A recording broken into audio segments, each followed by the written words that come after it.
కేసీఆర్ గారు ప్రగతి భవన్లో ఫామ్ హౌస్లో కూర్చొని విద్యార్థులకి స్కూళ్ళకి సెలవులు ప్రకటించడానికి సరిపోయింది. ఒక సమీక్ష లేదు, ఒక కలెక్టర్తో మాట్లాడిన పాపనపోలే, యంత్రాంగాన్ని సమాయత్తం లేదు. విపత్కర పరిస్థితి ఏ విధంగా విద్యార్థులు మేనేజ్మెంట్ యొక్క అనుబంధం తెలంగాణ ముద్దు నిద్ర ఉన్న ప్రభుత్వం వల్ల ఎక్కడికక్కడ ఇళ్లకు నీరు రావడం, ఊరలకు నీరు రావడం, వీధ ప్రజానికి ఉన్నటువంటి చిన్న చిన్న బస్తీల్లో అయితే చెప్పనక్కర్లేదు, ఇల్లంతా నీరైపోయినాయి. ప్రతి ఇళ్లకు బావిలో కనబడతాము. హైదరాబాద్ పట్టణంలో పరిస్థితి మరీ అంత అధ్వానంగా ఉంది.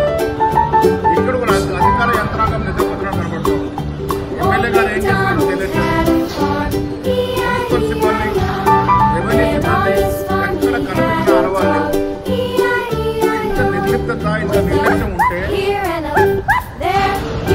6 రోజులు వారం వచ్చిన తర్వాత కేటీఆర్ గారు నిన్న మేల్కొనబడుతున్నారు. యువరాజు గారికి మేల్కొచ్చింది. నిన్న ఇది కాదు, 9.5 సంవత్సరాల అనుభవం ఉంది మీకు. ఇలాంటి విపత్తుల పరిస్థితులు 2-3 సార్లు వచ్చాయి మనకి.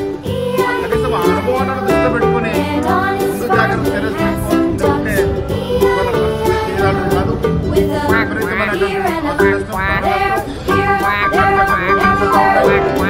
విస్తరంగా ఉంది.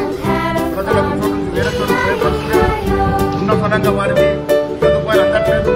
నిత్యావసర వస్తువులు బీద జనం నిండుకుపోయి నానా దీనావస్థ ఎదుర్కొంటా ఉన్నారు.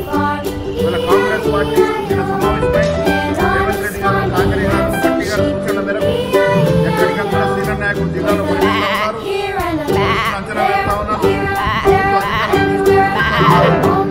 కాంగ్రెస్ పార్టీ నాయకులు చేతనైనంత బియ్యం సరఫరా చేస్తా ఉన్నారు, నిత్యావసర సరఫరా చేస్తా ఉన్నారు. వండిన వండి బియ్యం వంట వండి అన్నం ప్యాకెట్ ద్వారా సప్లై చేస్తా ఉన్నాం. నిజామాబాద్ లో కూడా ఈ కార్యక్రమాన్ని మా సిటీ కాంగ్రెస్ ఆధ్వర్యంలో ఎక్కడికక్కడ దాదాపు 7-8 వార్డులలో ఎక్కడైతే విపరీతమైనటువంటి నీరు ఉండిపోయినాయో అక్కడ మా కార్యకర్తలకి అన్నం పొట్లాలు, పప్పు దినుసుల పొట్లాలు సరఫరా చేస్తా ఉన్నారు.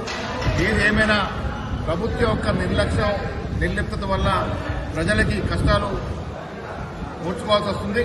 ఇకనైనా ప్రభుత్వం తక్షణమే యంత్రాంగం అప్రమత్తం చేసి ఎక్కడెక్కడ పరిస్థితి తగ్గదిద్దాల్సిందిగా కోరుతాము.